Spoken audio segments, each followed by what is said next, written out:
खेसारी लाल यादव जी, राजीव शर्मा और read and पास के अथक प्रयास से बच्चों को पढ़ाई के लिए मोटिवेट कर आ गया भोजपुरी के सुपरस्टार खेसारी लाल यादव जी का एक और वायरल सॉन्ग का टाइटल है हो जैबू मैट्रिक में पास।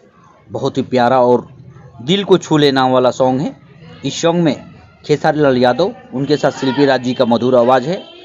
गाने के राइटर पवन पांडे जी और कृष्णा संगम जी, म्यूजिक से सजाया आर्या शर्मा जी। इसमें भोजपुरी की एक्ट्रेस यामिनी सिंह भी दिखाई देंगी। बहुत ही प्यारा और सुपर सॉन्ग है।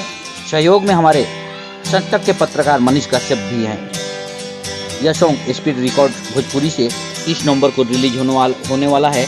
आज इसका टीजर आ चुका है। आप लोग स्पीड रिकॉर्ड भोजपुरी पर जाएं, टीजर का आनंद ले सकते हैं। साथ ही अगर आप हमारे चैनल पर नए हैं तो चैनल को सब्सक्राइब कीजिए, शेयर कीजिए, ढेर सारा दुलार प्यार हमें भी कीजिए। मिलते हैं अगले वीडियो में, तब तक के लिए बाय, लव यू, जय हिंद, जय भोजपुरी।